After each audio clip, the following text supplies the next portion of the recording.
So, our lesson says, and it came to pass in process of time that the children of Ammon made war against Israel. And it was so that when the children of Ammon made war against Israel, the elders of Gilead went to fetch Jephthah out of the land of Tob. And he said to Jephthah, come and be our captain, and we may fight with the children of Ammon. And Jephthah said unto the elders of Gilead, did ye not hate me and expel me out of the father's house? And why ye come unto me now when you are in distress? And the elders of Gilead said to Jephthah, therefore we turn again to thee now, that thou mayest go with us and fight Israel against the children of Ammon, and be our head over the inhabitants of Gilead. And Jephthah said unto the elders of Gilead, if you bring me home again to fight against the children of Ammon, and the Lord deliver them before me, shall I be your head? And the elders of the Gilead said to Jephthah, the Lord be witness between us. If ye do according to thy words, if you do not so according to thy words. And then Jephthah went with the elders of Gilead to the people and made him head of the captain over them. And Jephthah uttered all the words before the Lord in Mizpeh.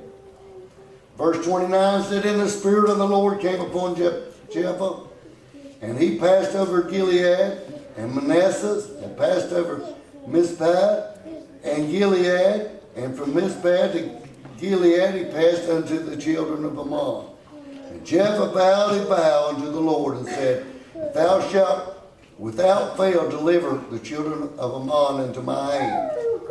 And then it shall be that whatsoever cometh forth out of the doors of my house to meet me, when I return in peace from the children of Ammon, shall surely the wars, and I will be offered up from the burning offering. So what little bit I know about this is Jephthah was a son of a harlot. He was a son, Gilead's son, and Gilead had an affair with another woman, and they run him off because he was a son of one of his mistresses. And then when they run him off down into the land of Tob, that is a dry desert area, there come a time when Ammon came and they was going to make war against Israel. They need them. Just the thought that just come over me just now is just like we've studied time after time after time. God takes the ones that's rejected. God takes the ones that we look upon down our nose at. Yep. That's the ones God can use. When we stand, he said, pride cometh before destruction. When we stand prideful before the Lord can't use us. We got to realize that we need him, and we got to depend on him before he can use us. I remember one time my dad and a little preacher used to come here and preach all the time, Eddie Jarrett, little redhead, a preacher man come, and he told my dad, he said, the hardest thing sometimes to do is that get people to realize that they're lost. Yeah. You got to realize you're lost before you can be saved. Amen. Just like if you're traveling somewhere, if you don't accept that you're lost and stop and ask for direction, you just keep driving around in a circle. You're never going to go nowhere. And we men especially, we don't want to pretend we're lost, or we don't want to accept the fact that we need help. So God shows us example after example, just like last week. He's took a man that was hiding from the enemy. He took a man that was scared to death, and he called him a great, mighty man of valor. This week's lesson, he took a man that everybody else looked down their nose on and casted him out. And he took him, if you read, he took him and delivered the children of Israel one more time. Yeah, he did. There's example after example in the New Testament, how God took the tax collectors, God took the fishermen, God took the ones that everybody else, the religious community, looked down upon. Come on. And God took them and used them in a mighty way. Amen. Just like Bobby, when I went down and I thought at one time when I walked away, I didn't need God. I thought I could do it on my own, Richard. I thought everything that I could get it by these two hands. And I learned quickly that I couldn't do nothing.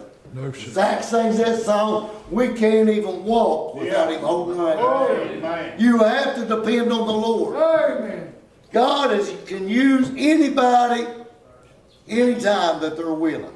Yes. All you have to be is willing and God can use you. Amen. If you will just be willing, God can take anything and make something out of it. Right. He said little is much Yes, sir.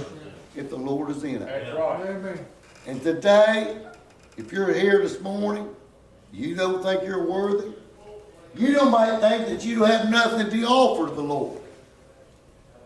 You might think you don't have anything that the Lord can use. Friend, you're mistaken. You're right. Yeah, boy. God can take you and make you something great. Come on. God can take you and use you in a mighty way. God can take you and maybe take and save your whole family Yeah. You're right. just by you. Amen. The domino effect. We talk about my daddy in today's podcast. We talk about my daddy so much. But I'm going to tell you here's what happened. My mommy went to my home chapel and she got saved. And she started going to church every time the doors was open. And she kept going and she kept going.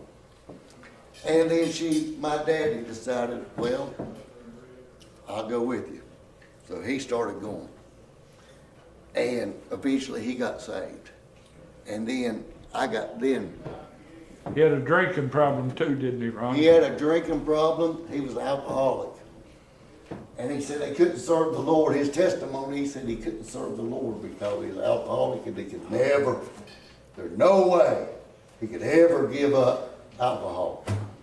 And the Lord started dealing with him. His testimony says that my dad and my uncles was all alcoholics.